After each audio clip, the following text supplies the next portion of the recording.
The morning was ordinary. A small house on Cook Road in Constantia, New York. A mailbox, a lawn, the kind of quiet that makes you forget the world is wider, louder, and more dangerous than it looks. But that day, a court order and a worried phone call changed everything. Officers from the Oswego County Sheriff's Office and troopers from the New York State Police arrived to perform a welfare check and to serve an order of protection. Paperwork that on its face should be routine. They were there to remove a 3-year-old child and do what the court had ordered. Minutes later, the front doorway became a choke point between two versions of the same truth. One held by a terrified father, the other by trained officers, sworn to keep a community safe. Miles Dignean was 32.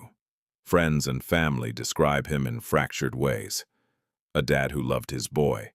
A man with a long-term brain injury that could make impulse control brittle. Someone who could be gentle and volatile in the same breath. For his mother, the memory is raw. A son who needed help. For the deputies who walked up that driveway, he was a subject of a court order, and, suddenly, a man standing between them and a child. The record is clinical. A welfare check, an order of protection, officers on the porch, but on camera, reality is immediate. Body-worn footage released by the New York Attorney General's office captures the moment like a slow, noisy animal. Breath footsteps, the squeal of a frightened child, the raw panic of a man who is convinced he is losing something he will never get back. It is 3 minutes and 10 seconds of small, desperate acts that build to a flash nobody can unhear. From law enforcement's perspective, they were attempting to carry out a lawful court order. Officers say Dignean refused to comply, clutched the child, and then, witnesses and reports contend, struck a New York State trooper in the head with a heavy metal object, described in multiple reports as an 8-pound C-clamp.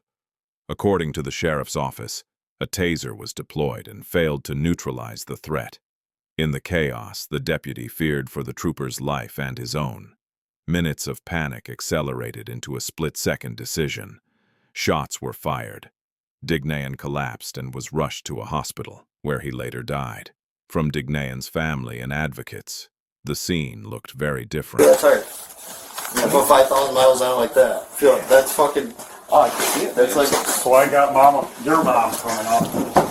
Take your son so you don't... No, that's not happening. If you're going to come here and tell me that, you guys can all... You have to stay away over protection with him, dude. Right. I don't want to start getting a fight with you, especially with your son in your hands, all right? It's not going to happen. Come on, it's coming. All right, come on. Let's go. We're not coming. We're not coming. Hey, dude, stop. You're going to do this to yourself.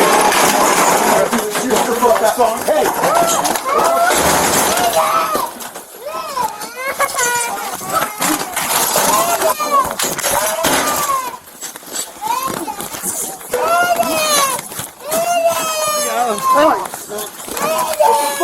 What the fuck? Give me your hands. Give me your hands. Give me your hands. All right, stop. Let me go. You're too strong, son. Get the fuck out of here. Stop.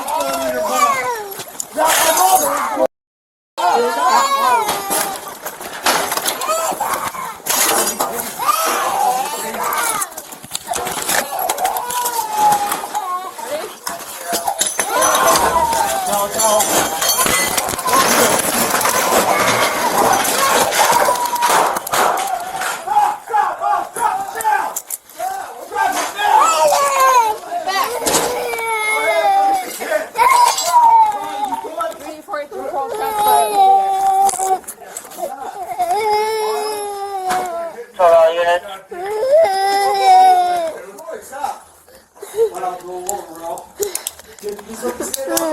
Control 20 units says 34850 shots fired. 34 Cook Road. There's help. They got body cam. Stop. I'm not doing nothing. Right there, your son. Get shot. Oh, dude. I called Bro, you're Roy, shot. can you stand me up? You're shot. I gotta help you. Stop. I gotta help you. Okay, just let me stand up. No. I'll roll over and help me stand up. You back up. Okay, Oh, buddy. What are you doing? You okay? Can you stay over here for me? Let me stand up. Can you sit here, okay? Stop. Get down. I'm going to handcuff you. They were going to send you. Call an ambulance. I think they did. Okay. 340 patrol. Do we have an ambulance responding? Okay, roll. Can you do that? Okay. Don't want to hurt you, bud. Are you okay? 100%, dude. Never cleared you with anything. Alright, just stand on, man. Stop, Corey. No, stop, dude. I'm trying to be as gentle as I can. You gotta see what the hell's going on. They say Miles was suffering a psychotic episode, compounded by a previously documented brain injury. They say he was terrified, not murderous, and that officers escalated rather than de-escalated. To them, the metal object was not a calculated weapon, but a last-ditch frenzied tool in a man's attempt to keep his child. The family has responded with grief and anger. They have filed a notice of claim, signaling intent to sue, calling the event a homicide in the wording of their legal notice. Watch the footage and you feel both sides.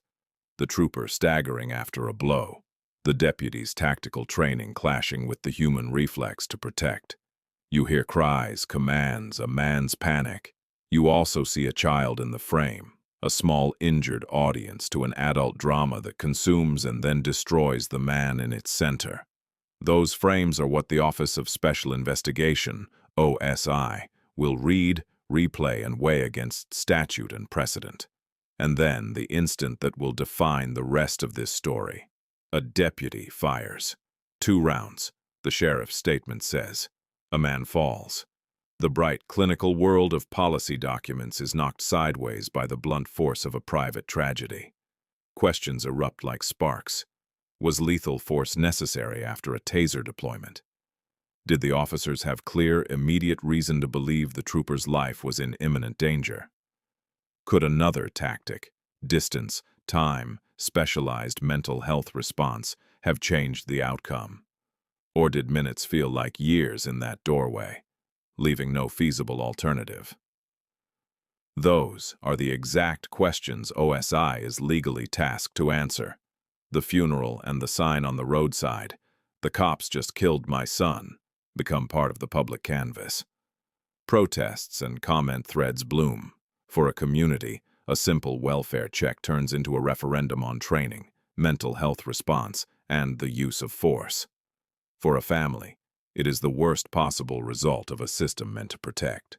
The New York Attorney General's OSI opened an independent investigation days after the shooting and later released the body camera footage to the public, saying, "Transparency strengthens trust," while clarifying that releasing video is not an expression of guilt or innocence. OSI's job is methodical. Examine every frame, interview witnesses, analyze forensic evidence, and decide whether the use of deadly force complied with New York law. Legally, there are possible outcomes, and each will leave someone unsatisfied. OSI could clear the deputy as justified. In the use of deadly force, it could refer charges if it finds criminal conduct. It could recommend policy changes. Separately, the family's civil notice of claim seeks accountability through the courts, not necessarily via criminal law. Civil suits and criminal investigations can run on parallel tracks, each with different burdens of proof and different goals. But there are truths that live outside verdicts. This incident forces a larger question into the open. How does law enforcement respond to people in crisis, especially people with neurological or mental health conditions? Are welfare checks the right tool for volatile domestic situations? Could a mental health crisis team, trained negotiators, or different tactics have avoided the doorway becoming a battleground? The answers will be debated long after any file is closed. Miles Dignean's death cannot be reduced to a single headline or a single frame of footage. It is the crossing point of law, humanity, and systems that sometimes fail the most fragile among us. The law will do its work. The cameras will be parsed, the testimony transcribed, the the judgments handed down. But the grief, the empty shoes at a kitchen table, the boy who lost his father, will remain stubbornly, painfully human.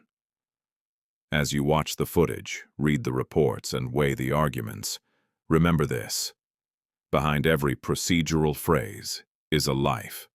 We owe it to those lives to seek truth, to demand better training, and to insist that our systems are built to protect people, not to punish the moments when they are broken.